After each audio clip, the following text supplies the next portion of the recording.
Woo, that smells. Okay, I'm ready to go now. You can start recording me.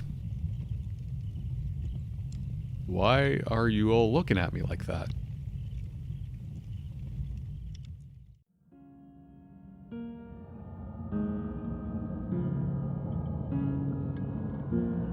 King of the Canadian Hill, make a murder in our Ontario.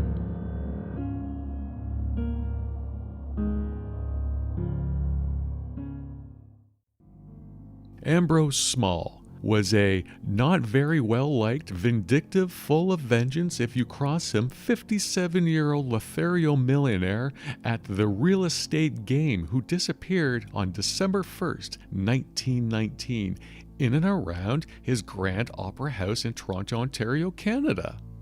What makes this up to be a murder mystery of sorts is that of the small issue of Ambrose selling all of his real estate for 1 million Canadian bucks, depositing it into his local bank, then never going back to withdraw it. Ever. But guess who did make the banking transaction, one of many throughout the years? Teresa Small, the loving wife of Ambrose, who knew about all his sexcapades with theater girls in his secret room at the Grand Opera House, and was living her best life, making surcharges happen. And she was indeed the prime suspect. Didn't report her dear darling hubby missing for 5 weeks for many a years. So, why not press her to confess or find evidence to charge her? Well, it turns out that the cash she took out from that there local bank was invested into a local Roman Catholic church, $100,000 worth, as a donation.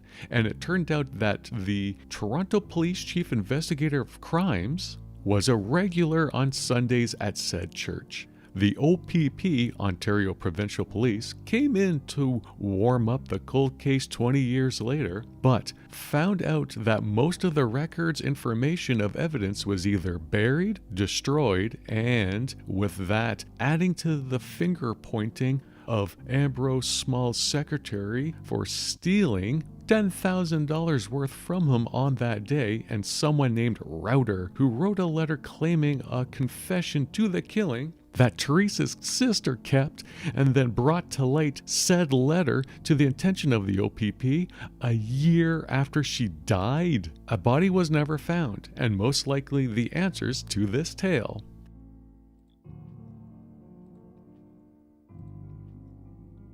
Mariam McDow was a very well-liked, supportive, full of happiness if you crossed her on the tennis court, 17-year-old energized typist at a photo hut who disappeared on December 6, 1953, in and around the Lover's Lane in Scarborough, Ontario, Canada. What leads me to think that this here is a murder mystery is that her boyfriend of 4 dates, James Wilson, showed up at a police station with a couple of head wounds and his car that had the passenger side seat where Mariam would have been seated, covered in blood. James would tell the tale of a slender-faced man with a dark balaclava ski mask on showing up out of the eerie mist of the dark night, brandishing a weapon in the form of a gun, leading both James and Marion to be beat up with said gun into unconsciousness, thus driving James's car with the 2 teens inside the trunk to the slender man's car, hidden in the nearby cornfield where that slender car was, and stealing James's girlfriend Marion, as well as $10, and disappearing into the night, never to be seen again.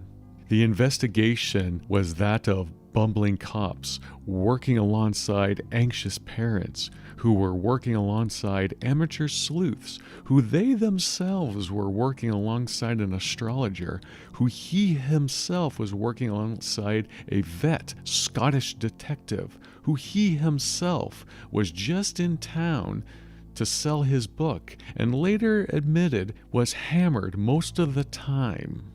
running around the city of Toronto looking for clues as to the whereabouts of Mariam McDow.